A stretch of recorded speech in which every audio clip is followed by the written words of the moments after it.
Easy there. What is the problem? বেশ কিছু বছর ধরেই পর্দায় দেখতে পাওয়া যায় বাস্তবে ঘটে যাওয়া ঘটনা। বিশ্বজুড়ে সত্য ঘটনাকে অবলম্বন করে লেখা হচ্ছে চিত্রনাট্য। তবে এখন শুধু ঘটে যাওয়া ঘটনা নয়, পর্দায় দেখানো গল্প প্রতিফলিত হচ্ছে বাস্তব জীবনে। বিশেষ করে সিনেমা সিরিজে দেখানো অপরাধমূলক কর্মকাণ্ড থেকে অনুপ্রাণিত হয়ে অনেকেই ঝুঁকছে অপরাধেও। उन तीनों कैदियों को सामने लेकर आओ। দায়িত্বে অবহেলা করা পছন্দ করেন না ভারতের মধ্যপ্রদেশের যুবক শিবপ্রসাদ ধ্রুব। সে কারণেই সপ্তাহের ব্যবধানে একে একে 4 জন নিরাপত্তা রক্ষীকে মর্মান্তিকভাবে খুন করেন তিনি। পাথর দিয়ে মাথায় আঘাত করতে করতে মেরে ফেলেন তাদের। স্যান্ডেলিনা সো, রূপচর্চায় আভিজাত্য। ভারতের মধ্যপ্রদেশ পুলিশের হাতে গ্রেপ্তার হওয়ার পর হত্যাকাণ্ডের যে বর্ণনা দিয়েছিল 19 বছর বয়সী শিবপ্রসাদ, তাতে পুলিশেরও গা শিউরে উঠেছিল। ওই সময় সে জানিয়েছিল কেজিএফ সিনেমা দেখেই এমন হত্যাকাণ্ডে অনুপ্রাণিত হয়েছেন তিনি। গত মে মাসে তাকে যাবজ্জীবন কারাদণ্ড দেওয়া হয়।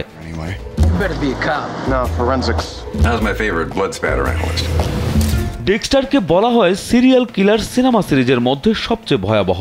পুলিশের ফরেন্সিক বিভাগে কাজ করা এক লোকের গল্প দিয়ে সাজানো এই সিরিজ সবার চোখের আড়ালে অপরাধীদের ধরে এনে টুকরো টুকরো করে মেরে ফেলেন তিনি।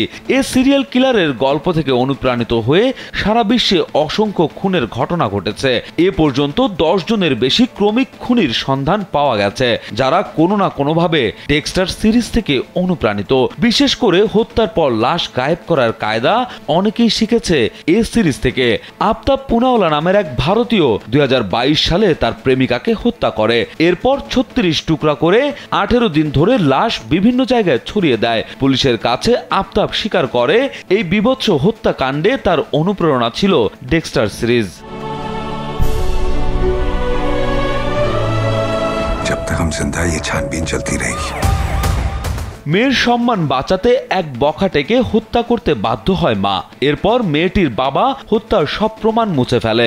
এমনকি পুলিশের সর্বোচ্চ মহলও তাদের দোষী সাব্যস্ত করতে ব্যর্থ হয়। এমন এক গল্প দেখানো হয়েছে দক্ষিণী অভিনেতা মোহনলালের দৃশ্যম সিনেমায়। পরে সিনেমার হিন্দি রিমেকে অজয় দেবগণও প্রশংসিত হয়েছেন। দৃশ্যম থেকে অনুপ্রাণিত হয়ে একাধিক অপরাধের ঘটনা ঘটেছে। 2023 সালে ভারতের ছত্তিশগড়ে এক মা তার 2 বছর বয়সী সন্তানকে হত্যা করেই নিজে থানায় অভিযোগ করে। দৃশ্যমের কায়দায় মুছে ফেলে সব প্রমাণ। তবে পুলিশের হাতে ঠিকই ধরা খেতে হয় তাকে।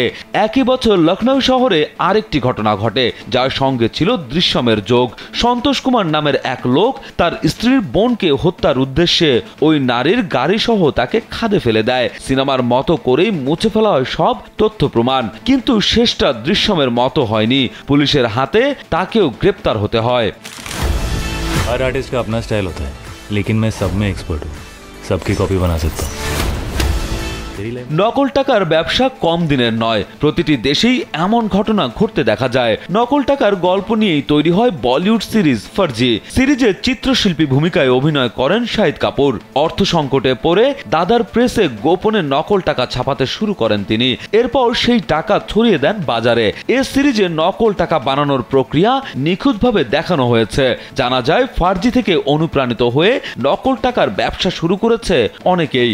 এরপর আবার পুলিশের কাছে ধরাও পড়েছে। 2023 সালের অক্টোবরে মুম্বাই পুলিশ করণ শাহ নামের একজনকে গ্রেপ্তার করে। আরেকটি ঘটনা পাওয়া যায় একই বছরের 3 জুলাই। ভারতের কর্ণাটক পুলিশ 6 জনের একটি চক্রকে গ্রেপ্তার করে, যারা নকল টাকা ছাপিয়ে ও সেগুলো বাজারে ছড়িয়ে দিয়ে প্রচুর অর্থের মালিক হয়েছে। গ্রেপ্তার হবার পর পুলিশের কাছে স্বীকারও করেছেন যে তারা ফার্জি সিরিজ দেখে এ কাজে উৎসাহিত হয়েছেন। রাজু আহমেদ, কালবেলা।